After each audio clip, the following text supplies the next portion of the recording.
Hello mga Lovercats, ito po si Mami Travelits. Kumusta na po kayo? Nandito po akong muli upang pagbigay sa inyo ng mga latest na chika sa paligid-ligid natin, lalo-lalo na sa showbiz happenings yon. Pero bago ang lahat, shout out muna natin ang ating mga subscriber, at na-miss ko rin naman kayo, lalo na yung mga nag-iiwan ng mga comment doon sa ating comment section. Si Sir Armin Pin Irene, kumusta na po? Nathaniel Bonson, Shiro Konsaki, Vilma 947, hello. Manuel Ponce, hi sa'yo. Alfredo Makasiyeb from Beirut. Elenita Yoshinaga, hello madam. Si Mama Elsie Gama, Noemi Reyes, Sinet Santos, Japet Manyebog at Inani Johara. Si AC yung ating admin, si Andoy Chacha, Francis Erica Valle, Bobby, Joshua Reinhardt o Reinhardt LM at si Ders TV. Ayan, yan ang aking anak na i-ano nyo rin, mag-subscribe din po kayo kay Ders TV. Ganun din po sa kanyang YouTube at sa kanyang FB page na Ders TV. Ayan, at saka po si Tita Missy. Hello po sa inyong lahat. Sana po kayo ay nasa mabuting kalagayan. Okay. Yung iba naman ay para sa mga susunod nating mga vlog. Tumuloy na tayo sa ating pag-uusapan. Kung naaalala ninyo, tuloy po na natin din yung tungkol sa hiwalayan. Nauso nga ngayon ang hiwalayan. Kumakalas. Yan, di ba? Gaya ng ginawa ng TVJ dun sa nauna kong vlog na parang sila yung naunang nagkumalas. For good naman yon kasi maganda ang ibinunga niya. Ngayon eto, minsan meron lang hiwalayan na lang ay araw ng mga puso na naghihiwalay, imbis na love, naging love hurts, naging sugatang puso ang nangyari. Pero may dahilan yun. Pag-uusapan natin ay dito ay si Zian Gaza, Christian Albert Gaza, yan sa FB. Ang sabi niya kasi, pinapanood ko lang sila noong bata pa ako.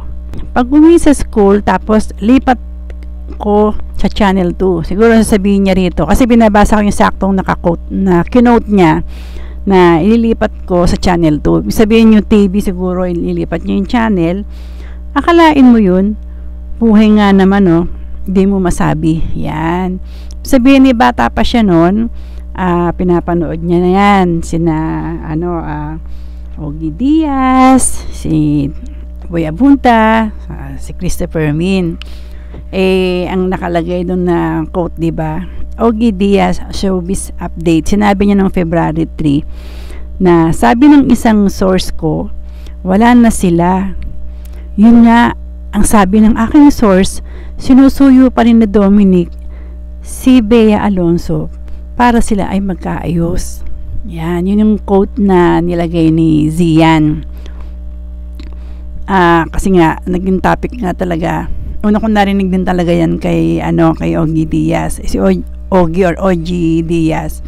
Na talagang mayroon talaga siyang reliable source na talagang nagbibigay sa kanya ng legit na updates. Tapos ito naman, yung kay Boy Abunda sa Fast Talk, February 6 to 2024, napanood ko rin to. Ito naman naka-quote, ang nag-volunteer sa nanay ni Bea na okay ang prenup ay mismo si Dominic. So I don't think it was an issue unless nabago po yung kwento. It was not a problem because it was not an issue. To be fair kay Dominic, it was not an issue for Dom. Yun ang sinabi ni Boy Abunda nung sa Fast Talk na napanood natin this week lang. Tapos ito naman yung kay Manay Christopher Min, yung sa showbiz now na noong February 7. Ito naman ang kinote niya. Ayon sa aming source, pinaiimbestigahan po sa pamilya ni Bea Alonso kung ano ba talaga ang trabaho ni Dominic Roque. Sabi, meron siyang business at nakatira siya sa isang super pangmayaman na kondo. Yun naman ng sinabi ni Christopher Min. Ito naman yung sinabi ni Zian Gaza February 7 sa Facebook live niya to. Ito palang si lalaki, grabe palang hindi na tinuloy. Nauubos pala ang pera ni babae. Well, sabi nga nila, pag true love, gagastusan mo. Yan ang sabi. Pero grabe na raw lahat na lang daw si babae. Yun ang sabi ng artista. Siguro binabanggit niya si babae na lang lagi ang gumagastos. Yung dalawa lang naman talaga ang nakakaalam. Alam mo, sa totoo lang na ganito, lalo na boyfriend girlfriend pa kayo, saan talaga may lumalabas na mas nakakaangat kung sino, kung si babae o si lalaki. Halimbawa, ikaw yung may pera at ikaw ang naggaya, pwede namang ikaw ang magbayad muna. Ngayon, pwede kayong mag-share. Pwede nyo rin pag-usapan na, sige, ikaw ngayon, next time ako naman. Diba, napapag-usapan naman yun ang nangyari lahat nagkaroon ng spekulasyon, diba?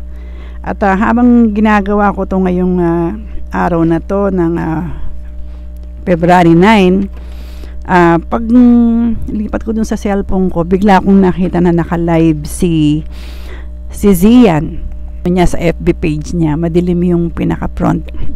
Ito ang latest update niya. Ang nakalagay doon kaya pala hindi natuloy ang kasal ni Bea at saka ni Dom. Itong latest update mula kay Zian. May gasoline station si Dom na galing daw sa isang bading daw. Yung kasi pinaimbestigahan nga daw nung magulang dahil nung magpipirmahan na daw dahil paraw silang pumayag. Ngayon syempre pagka prenup na merong mga pipirmahan, ang magkaharap ng attorney sa attorney, diba? So syempre iaano mo lahat yon, i-declare mo yung network mo, kung ano yung pera mo, gano'ng kalaking pera mo, anong business mo na pinagsaka kumuha ng kabuhayan mo, ganun yon, sa attorney. Yung daw, nagulat daw sila nung biglang i-declare ni Dom na meron siyang gasoline station. Ito kasi nakikita ko nung parang ganito yata yung kay kay Luis, kung hindi ako nagkakamali. Pero ito, nakikita naman ninyo na nakita ko din dun sa niya yan, sa FB page. So, kinuha ko lang yung mga pictures para naman meron kayong idea kung anong gasoline station yan. Yan, hindi rin naman natin alam kung saan galing yan.